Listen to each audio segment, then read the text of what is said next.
Hello and welcome to another edition of Cranky Gun Reviews. I'm out here at the range doing some long overdue firearm testing. I have a whole bunch of guns that I bought a while ago and haven't shot, or maybe I've only shot once and I wanted to take them out again. So what I have today is this awesome Smith & Wesson model 916A pump action shotgun. This is one of the guns that is in my series self-defense or riot style or military or police style shotguns. This is a relatively short barrel. It's about an 18.5-inch barrel, and I believe it has a 7-round magazine tube. We're going to put that to the test today. I haven't fired this gun yet, so I have no idea how it's going to perform. I've heard mixed reviews on these. Some people say that they work fine. Some people say that they're the worst guns that they've ever shot. They were not made by Smith & Wesson. They were made for Smith & Wesson. I'll have to pull up the original information on this one, who actually made this one for Smith & Wesson, but it was kind of a short-lived run where Smith & Wesson in the, I think it was either the 70s to the 90s or the 80s to the 90s where they sold shotguns like this. This is a very short style stock, so it's almost like a kid stock or a youth stock on this thing. Makes it really short, nice, easy to wield around. Has a short barrel. This one actually had rifle sights on it, but the rear sight is missing. And this has a tang safety like a Mossberg 500, has the takedown or the action release behind the trigger guard in the same place as a Mossberg 500. So for me, this is a very familiar shotgun to use.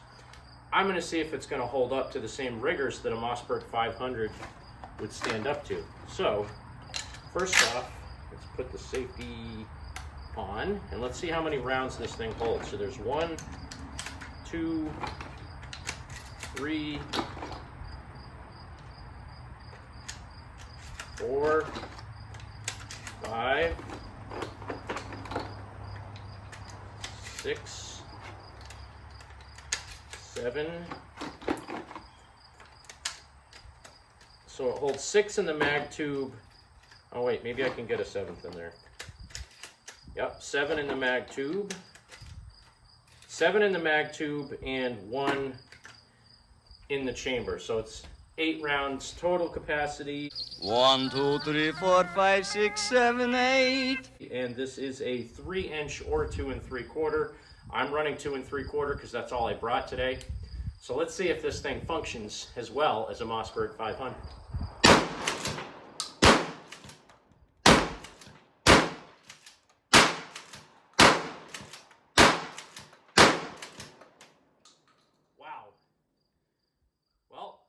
First 8 rounds I put through it, she cycled flawlessly.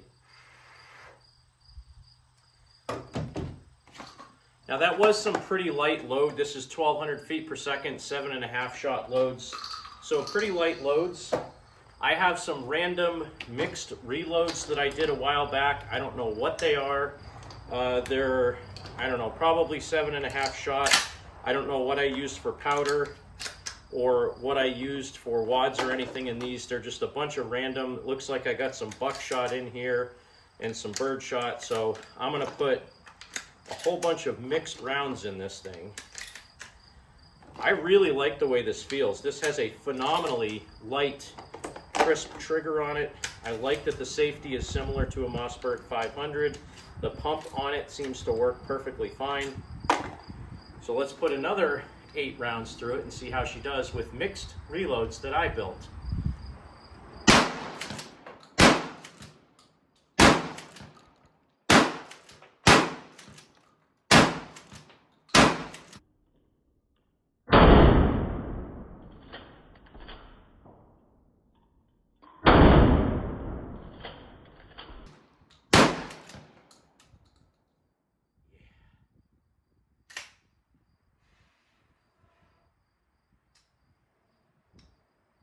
Now, I bought some of this Captor double-aught buck and some of these Captor slugs a while back. I've had a few people ask me to do reviews on them, and I actually haven't shot them yet. So I'm just going to put like 3 Buckshot and 3 slugs. Actually, you know what I'm going to do first? I'll put in, because this can hold 8 rounds.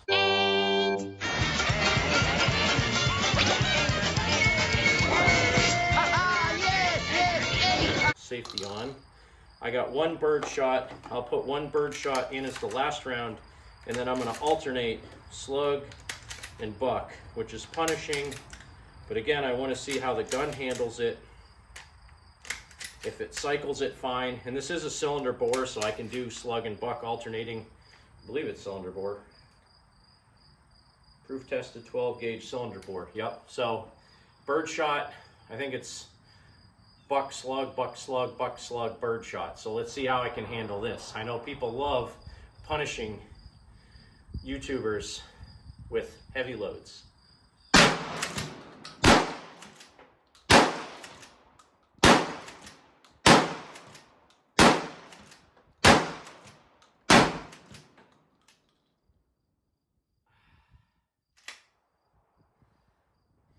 Well, that was definitely an experience. I will say, I don't know if it was the slugs or the buckshot.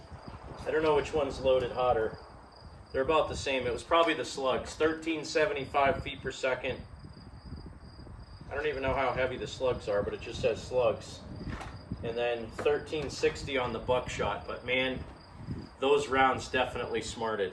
So I can tell you, this gun, I mean, I've only put about 30 rounds through it, but it has been extremely reliable, and I have various different weight loads, various different powder charges, just random reloads that I did. I don't even know what these are.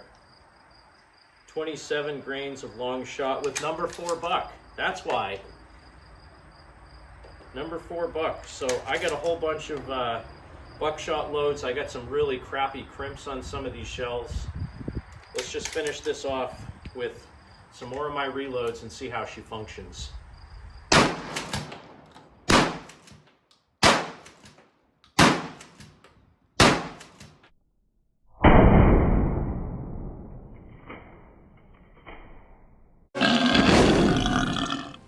That's a spicy meatball!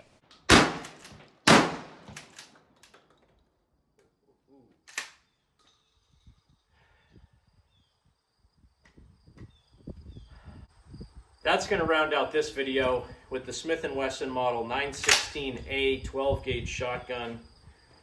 I like this shotgun. I really do. I think it has a steel receiver, steel barrel, steel mag tube, so it weighs a tiny bit more than a Mossberg 500. But if I was going to compare this to a Mossberg 500, this would be like a Persuader model with the small stock. I think they call it a bantam stock, so it's like a youth style stock. It has a short length of pull, so you have better access inside buildings to load, to put it in your shoulder and unshoulder it. Nice short barrel, 7-round mag tube, my favorite configuration. So this is one of the shotguns in my riot, security, police, military style shotguns. Shoots great. Thanks again for watching another edition of Cranky Gun Reviews. Have a great day. God bless America. Support your 2A rights. Get out there and shoot. You remember, if someone asks you to give up some of your freedom for the greater good, remind them that freedom is always the greater good.